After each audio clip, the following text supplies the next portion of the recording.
Hi guys, my name's Seb Tudor, I'm the man on the Silver Mountain, and welcome back. Now, I had a friend of mine who's apparently been watching my videos very much. Firstly, thank you very much for that, Chris. But I had him come to me the other day and ask me if I would consider going into a couple of videos on persuasion a little bit more. And I was like, yeah, of course I will. It's something that's kind of I've touched on briefly in various ways before, but it's always something that I can do more of a dive into based on stuff that I've seen, stuff that I've done, stuff that I know, and so and information that I can present.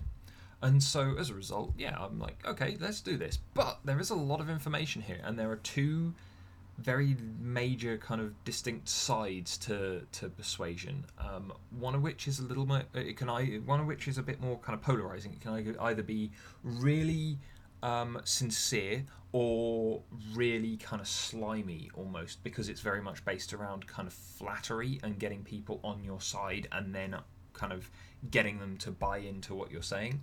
And then there's the type that is very much more kind of what you see in good interviewers, or what I would use more as a coach, or hostage negotiators and things like that, who are looking to kind of persuade by getting people more on board, by working with them to achieve a kind of end result and a consensus.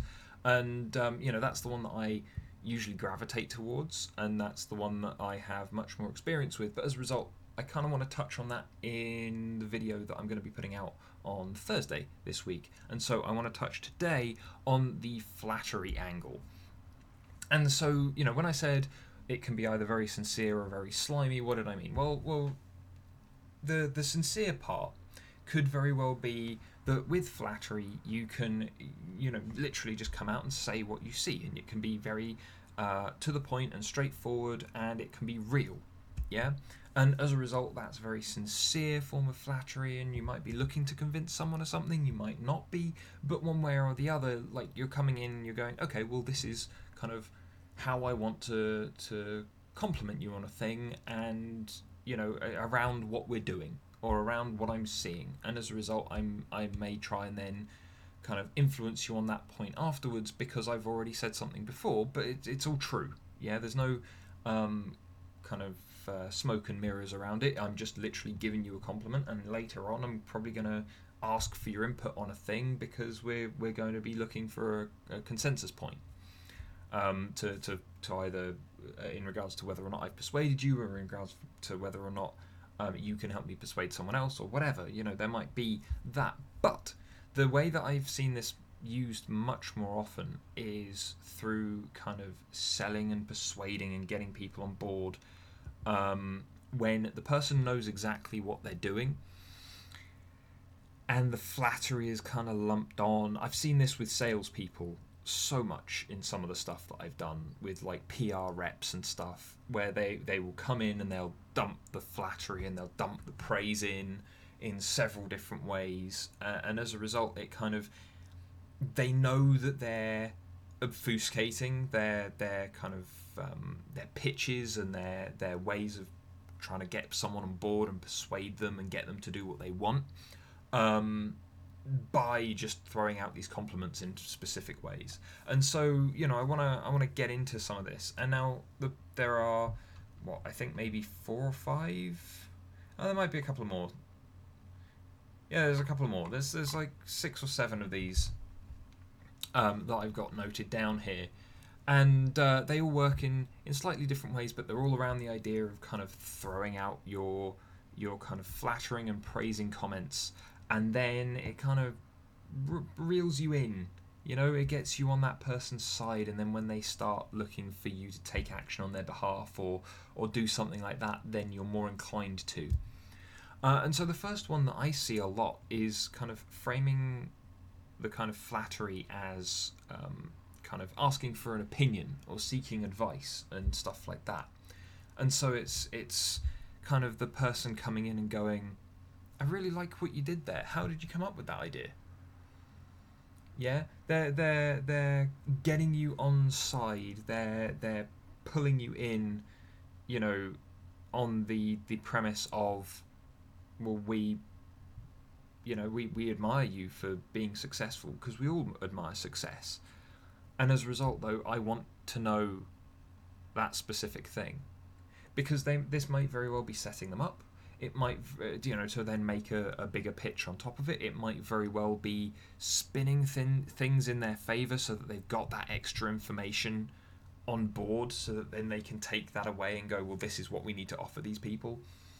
And again, this is me thinking more sales and PR and stuff I've seen before, but obviously this happens in kind of general person-to-person conversations as well, where you will come in and you'll go kind of like, yeah, I really liked what you did there, kind of how did you get to that point, or whatever else. And so when that person is telling you, when they're opening themselves up, then they're going to like you more. Yeah? And then you can leverage that afterwards, because one of the best ways to build rapport and to get to know someone is to ask questions and to let them talk. Yeah, because people like talking about themselves. And so as a result, you come in, you let them talk, and you kind of allow all that information to flow, and they build a more kind of positive impression of you as like a good listener and someone that's interested in them, because we always want people to be interested in us, because, validation and approval and all that kind of thing. One of the next ones is kind of complimenting your friends and the people around you. When you're kind of speaking to someone, when you're complimenting someone directly, then it's pretty obvious that there's that direct kind of one-to-one thing. But if you're complimenting the group or another person that they are very much closely attached to, it's kind of that association. And then also, if you're doing that, then you're probably also complimenting people behind their back, and then it will usually trickle down and it will roll back round.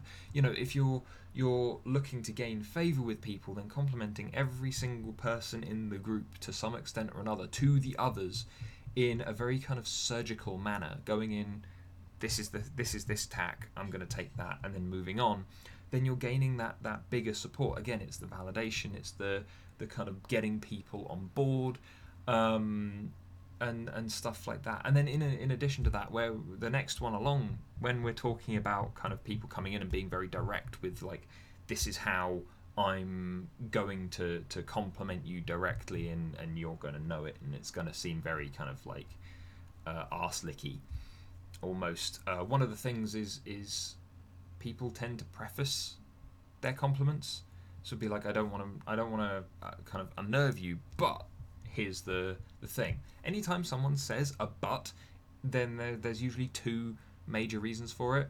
One way is because you are talking very mechanically, and it's like, this and this and this happens, but if you do this, then this and this and this will happen. We're not talking about that, though. So this but is there specifically to pretty much invalidate everything that came before the word. Yeah? So I don't necessarily mean to embarrass you, but you're looking fabulous today. That but just invalidates everything before it. But here's the mechanical but. You're not necessarily going to pick up on that in the flow of conversation. Yeah? Like if I knew that someone was very easily embarrassed and I was going to compliment them directly, then I might say something like this, because it would alleviate some of that anxiety that they might have around receiving the compliment. But at the same time, would I do that usually? No, I'd just come out and say, you look great this evening, or that was really cool what you just did, or whatever else. I wouldn't just preface it.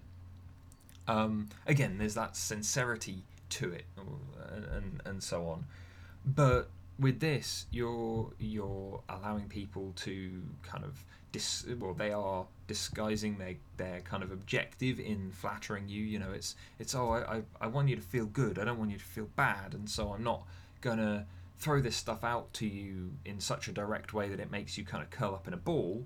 And then also, to a lesser extent, it suggests that you're modest, and everyone likes to be thought of as modest and humble, even though very few of us are. The next one is kind of the conforming, because now we're looking more at the conforming angle of where things are going, right? And it's like the way that they'll kind of approach this, it doesn't sit well with me.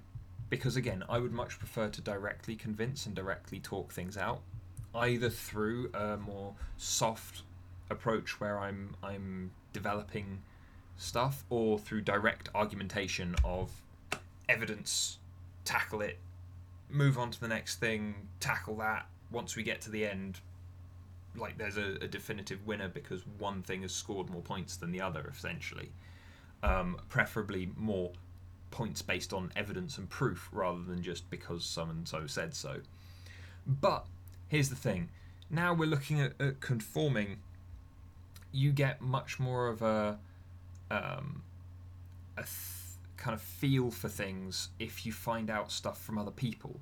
Yeah, it's again that kind of validation and approval thing, and having like the group kind of mindset almost. So if so-and-so comes to you and says that they found out this thing from the boss, and as a result, you know, the so-and-so has the same thoughts as you, and you know, as a result, if they bring that across as being sincere and serious, then you're more likely to take it seriously.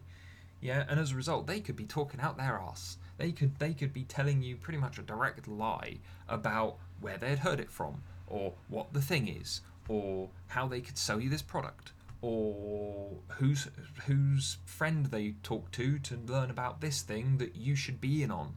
Yeah, they could come to you with any of those things, and yet then you're none the wiser. But because you've, in theory, had this collective behind this idea, you're more likely to weigh in on it. You're more likely to be kind of swept up by it and work with it. The other thing that's kind of counter to that, instead of the big kind of you're going to be confronted by a group and they want to subsume you, there's kind of a bias that we have in regards to the, you know, similar to investment bias and some of these other biases that we've got, whereby it's kind of a satisfaction bias. It's stuff that we've talked about before in other contexts and other videos before, whereby if you work for something, or if there's less choice and you've got something very direct, then you're going to be more satisfied with it afterwards. And so as a result, just coming in and going, you know, if they're trying to convince you of a path, but then they come in and they kind of come in and try to get you on side again with the more arse licking and trying to just butter you up, then that still comes across as very kind of sucking up, even if then they try to get you like more on their side than your side after they've done it. But coming in and presenting some conflict, yeah, getting them or you to convince them, and then suggesting that you've made a good point and okay, and then they get you more on their side afterwards because they, you know, they seem, you know, it's they have infiltrated your kind of sanctum almost. They've come in and they've gone, well, I confronted you, but you convinced me, and so now I'm on your side, right? So what I'm now going to say, the stuff that I'm now going to ask you to do, the stuff that I'm now going to kind of get things going, it's going to seem completely genuine, but it's based off the fact that I buttered you up in a very underhanded fashion, and now you're kind of, you have this positive mindset in regards to me. And so, you know, you can have proper debates, you can have proper elements, and it can be very genuine and so on and so forth. But there are going to be these people who come in specifically with the goal of picking a fight, only to come out the other side with you then doing more of what they want than anything else. And then the last couple that we've got here are kind of connected to some of the other stuff, like referencing like the group dynamic and how it all works and things like that, and flattering that and conforming to that so that they kind of draw you with them. You know, it's kind of a sales pitch in and of itself, but it's for, again, a supposed group dynamic that they're drawing you into, whereby it's a proper, it's not just the, oh, I'm telling so-and-so that such and such happened. It's a literal sales pitch almost for the group dynamics, the way that the common group, the common connected group, or the other things going on around those people is what you're buying into when you're buying into their plan. And then the last one is as we've seen with a lot of things, as I was speaking about yesterday in regards to the Charlie Gard news story, values, emotions, beliefs, things that aren't necessarily pinned down but give people hope and meaning. Things like religious conviction or commitment to equal rights or whatever else. All of these things, if taken to certain manipulative extremes, are values that sound amazing. Yeah? And the flattering and conforming to those things that someone can do is a very effective way to coax other people in. It's how cults work. Cult recruitment, Scientology kicking things off. The very extreme left and right wing with their opinions on things like purity or kind of being well done by as a collective, and always having an enemy to fight and things like that. It's a very kind of, I want to say underhanded way, but it's not necessarily if they actually hold those convictions, but it can be very manipulative in the way that it gets people on board. Yeah, like looking at it from some of the stuff around the political side of things, because they're such a clear example, coming in to convince people and persuade people, going, well, you agree with equal rights, right? And it's like, well, yeah, I do, and they're already written into law, so well, what do you want from me? Your movement doesn't mean much. Oh no, but if you believe in that, then you're already one of us. And it's like, that gets a lot of people to kind of stop and come on board in spite of the fact that it's not true. Yeah? And it's that kind of false equivalence, or the espousing of values that are potentially worthwhile, but then broadening them in such a way that maybe they're a little distorted afterwards. It's that kind of thing that then allows for further persuasion, further influencing, manipulation of those people afterwards. And so that's my look at the first half of this, because I want to go into the nicer, more constructive half in the next video on Thursday. But I wanted to get this out first. Tell me what you guys think down in the comments, in regards to these various tactics and methods of persuasion and kind of buttering people up to get them on your side, to then get them to do a thing for you instead of the other way around, and kind of looking for a route to a goal instead of just using people. Tell me your experiences with it. Have you ever come across any of these? Are these things that you guys have done in the past, and how does it make you feel? As said, personally, I find that it's either very sincere or very slimy. Sometimes it can be both in some of the more, especially in that last one that I mentioned about kind of endorsing values and stuff like that. But let me know, and otherwise, thank you very much for watching, guys, and I'll see you in the video tomorrow. Take care. Thank you very much for watching, guys. If you enjoyed this video, then please drop us a like, share it, and subscribe for more, and I'll see you in the video tomorrow. Take care.